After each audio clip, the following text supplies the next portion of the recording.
In today's brief, we'll talk about Bavovna on the Kerch Strait Bridge, tens of thousands of missing limbs, and the UN finally saying something about all the Russian attacks on civilians. I'm Yewleea, and today is Sunday, August 13th, 2023. You're listening to the Ukraine War Brief podcast, where we bring you up to speed on the war in Ukraine in about 20 minutes or less. Let's get started with the news in Ukraine, from the front. The General Staff of the Armed Forces of Ukraine, GSAFU, reported that on August 11th, Russian forces lost 580 personnel, 18 UAVs, those are drones, 15 artillery systems, 12 tanks, and 15 armored fighting vehicles, AFVs. In the Eastern Theater of Operations, Ukrainian forces are holding back Russian offensive efforts in the Liman and Kupiansk direction, along the borders of the Luhansk, Donetsk, and Kharkiv oblasts, according to Deputy Defense Minister Hanna Malyar. Deputy Defense Minister Malyar also reported unsuccessful Russian attacks near Klishchiivka and in the Avdiivka and Mariinka directions, in Donetsk Oblast, stating that Ukrainian defenses remain, quote, impregnable, end quote. Ukrainian troops continued offensive action south of Bakhmut, solidifying their newly achieved positions. In Southern Theater of Operations, 8 Russian ammunition stores and a Russian command post were reportedly destroyed on the Tavria front on August 9th.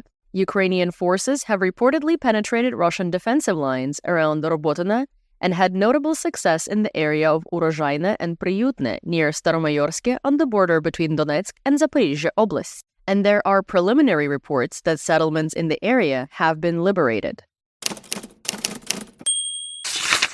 Moving on to the home front.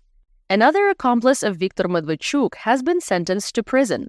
Medvedchuk is a pro-Russian businessman who was preparing a coup d'etat in Ukraine at the beginning of the full-scale invasion, but was obviously unsuccessful. Russian President-dictator Vladimir Putin is Medvedchuk's daughter's godfather. A pro-Russian former city council deputy in Zhmerenka, in Vinnytsia Oblast, was arrested for organizing a contract killing targeting another council member, according to security forces on August 10. Volunteers in a western Ukrainian city have been assembling drones from Chinese spare parts, with each so-called bird capable of carrying up to 1.5 kilograms of explosives and costing about $400. The volunteers reported that, quote, even a schoolboy with soldiering skills can assemble such a drone after a short period of training, end quote. Most of the volunteers were members of the city's cultural community, entrepreneurs, and IT professionals. None had any prior experience assembling drones. Between 20 to 50,000 Ukrainians have had limbs amputated due to the full-scale invasion, according to a new report from the Wall Street Journal. For reference, approximately 41,000 British soldiers and civilians had limb amputations during World War II, while 2,000 U.S. veterans from the Iraq and Afghanistan wars underwent amputations. Ukrainian officials stated that Kharkiv Oblast Military Administration is considering mandating evacuation from 53 settlements near hostilities in the Kupiansk district, starting with children due to intense shelling. A residential area in the city of Zaporizhzhia was struck on August 9th, with preliminary reports indicating Iskander missiles were used. 3 people were killed, and the Church of the Holy Apostles Peter and Paul of the Orthodox Church of Ukraine was damaged. The Reikarts Hotel was hit in the city on August 10th, killing 1, injuring 16, and causing a fire to break out. The United Nations Humanitarian Coordinator for Ukraine, Denise Brown, condemned the strike on the hotel, calling on Russia to comply with its obligations under international humanitarian law and to stop indiscriminate attacks on Ukraine, quote, in the name of humanity, end quote. UN representatives have regularly stayed at the hotel during trips to Ukraine. Russian attacks on Donetsk Oblast on August 9th killed 3 and wounded 4, and Russian shelling of Belozerka in Kherson Oblast injured 6 civilians who were receiving humanitarian aid. Attacks with mortars and aerial bombs on Toretsk on August 10th injured 6 more civilians. A Ukrainian oil depot was hit by Russian drones in Rivne Oblast overnight on August 9th to 10th. 4 Kh-47 Kinzhal ballistic missiles were launched from 4 Russian MiG-31K aircraft on the morning of August 11th, targeting the area of the Kolomyia airfield in the Ivano-Frankivsk region. 1 missile was intercepted, 2 struck civilian infrastructure near the airfield, and the 4th hit a residential area. A child was killed and several people were injured. Missile debris landed in Kyiv on the property of a children's hospital in the city. No casualties or damage were reported. While Russian Children's Rights Commissioner and alleged war criminal Maria Lvova-Belova claims that 700,000 Ukrainian children have been deported to Russia since the start of the full-scale invasion, Ukrainian Deputy Prime Minister and Minister for Reintegration of Temporarily Occupied Territories Irina Vereshchuk cast doubt on the claim.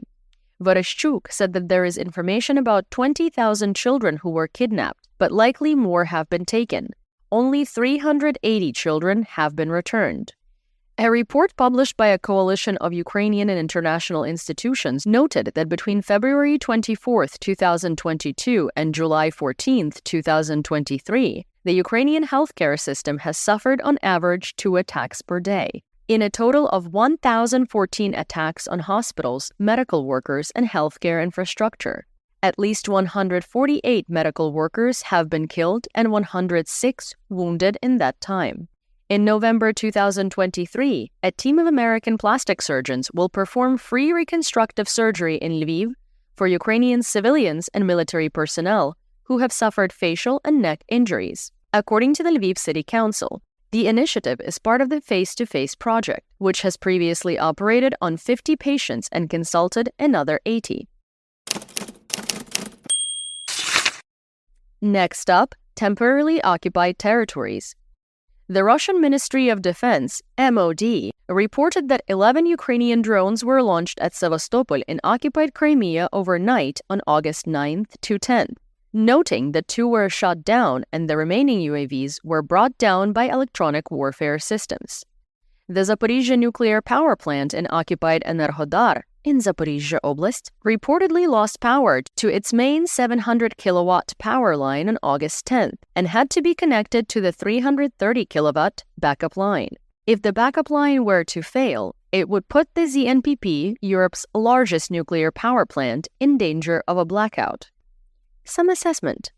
The international community has made clear to Russia that the use of nuclear weapons in Ukraine would be a big mistake. And to be perfectly honest, Russia hasn't done a great job of maintaining the weapons they have, so the risk of the nuclear-armed munition accidentally detonating on Russian territory is, not zero. An accident due to negligence at the ZNPP seems a more likely nuclear scenario, especially when any of the reactors have been taken out of cold shutdown. The Russian MOD reported that occupied Crimea was attacked by 20 drones on August 11th to 12th, noting that all of 20 were repelled. Only 16 of the drones were accounted for in the report, however, so maybe math isn't a strong suit. Sergei Aksyonov, Kremlin-appointed head of occupied Crimea, reported that Ukrainian forces had made a, quote, attempt to attack, end quote, the Kerch Strait Bridge, posting photos to social media of smoke rising over the bridge. Russian propagandists reported multiple explosions were heard, alleging them to be the work of air defense and the smoke to be the result of smoke screens. Traffic has once again been stopped on the bridge, however, and photos indicate that at least a few of the explosions were not smoke screening. A powerful explosion was also reported in the port area of occupied Berdyansk on August 12th. Speaking of blowing smoke, let's talk about the Russian Federation and effectively occupied Belarus. The Zagorsk optical mechanical plant in Moscow, where an explosion happened on August 9th, reportedly participated in the development of a next-generation stealth bomber, according to Russian media outlet Agentstva. 43 people were injured, 4 buildings were completely destroyed, and another 20 buildings were damaged. 83 explosions were reported in Russia in 2022, the largest number of explosions in the last 10 years, injuring a record number of people. According to the Russian Ministry of Emergency Situations, quote, the most common cause of explosions in 2022 was an explosive device, bomb, rocket, mine, grenade, accounting for 55 out of 83 cases. The increase is directly related to hostilities in Ukraine, end quote. Well, at least they didn't lie here. A fire broke out in a military facility in the Russian city of Georgievsk in Stavropol Krai. The 300-square-meter facility was reportedly a clothes warehouse. Right.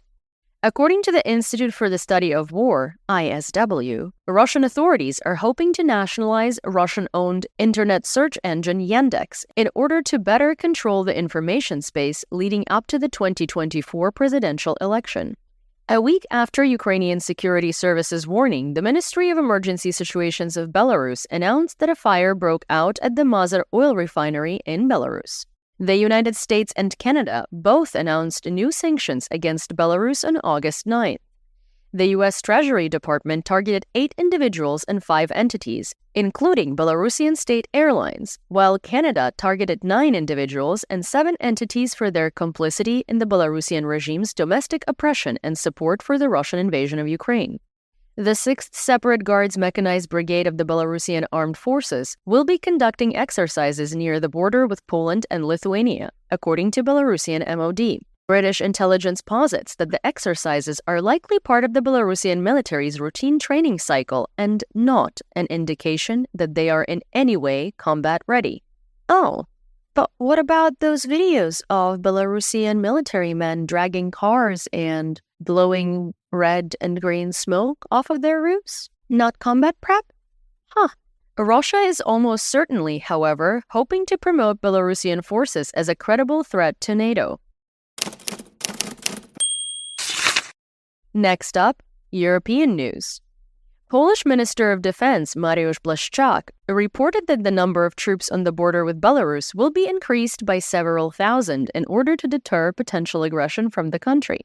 German authorities arrested an officer of the military procurement agency, quote, who's strongly suspected of having worked for a foreign secret service, end quote.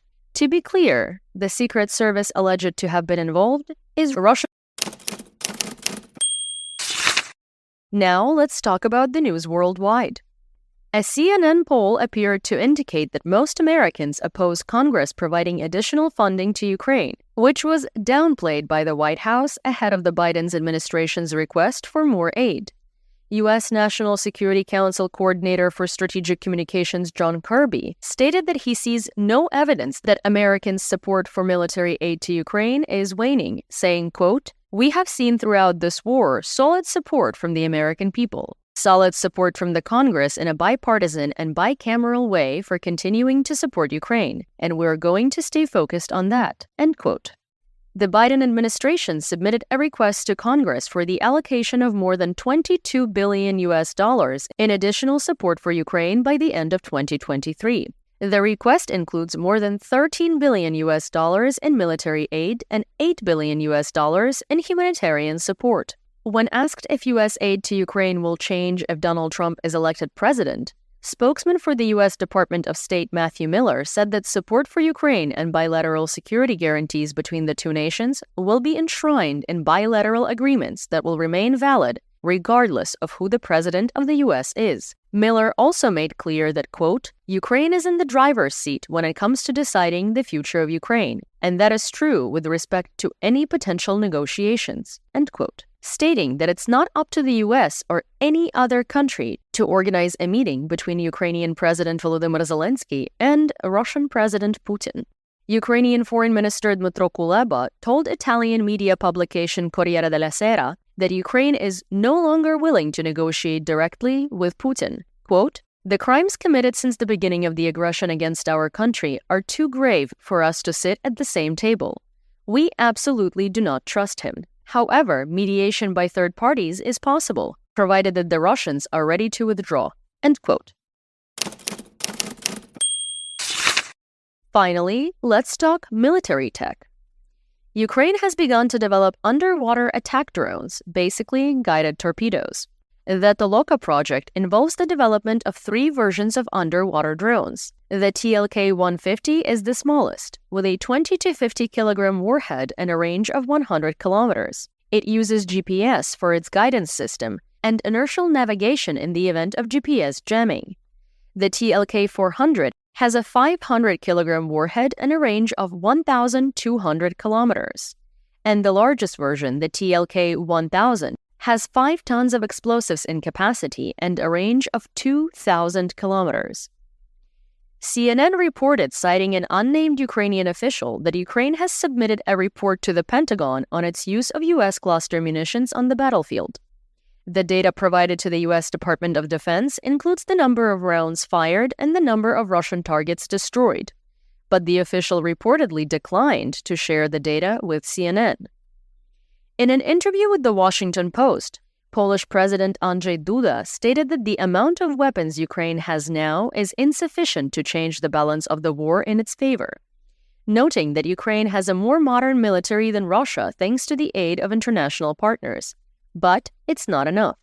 Illustrating Duda's point, Ukrainian, European, and U.S. officials and military personnel speaking on the condition of anonymity report that the first group of Ukrainian pilots will not complete their training on U.S.-made F-16 fighter jets until summer 2024, with some officials noting that only 6 pilots, roughly half a squadron, would be included in the first round of training. As Ricky Ricardo would say, someone's got some splaining to do. In assessing the Ukrainian counteroffensive, Pentagon Press Secretary U.S. Brigadier General Pat Ryder said, quote, "Let's take a step back and admit that this is not an ideal situation.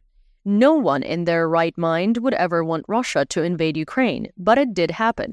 The Ukrainians, despite everything, were able to push the Russians back to defensive positions, which is a miracle given the state of the Ukrainian army at the time of the Russian invasion.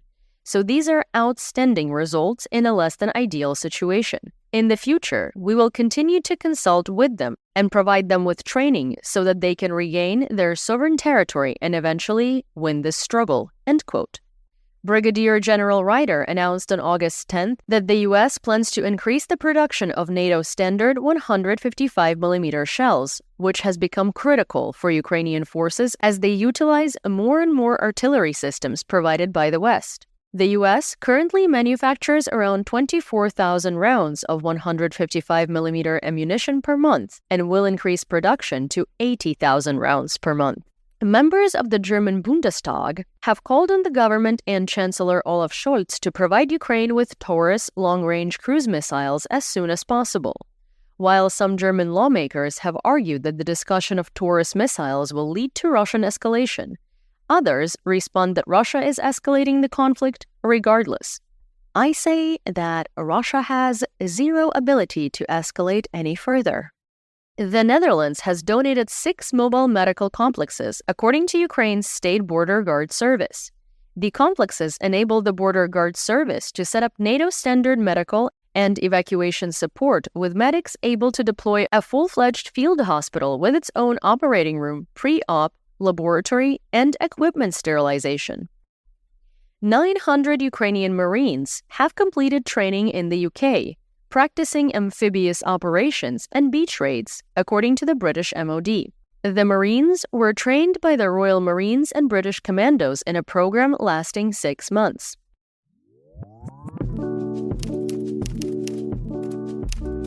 And that's the brief for today. Remember to check your sources and don't fall for propaganda. Join us on YouTube and TikTok for more Ukraine content and live news reports.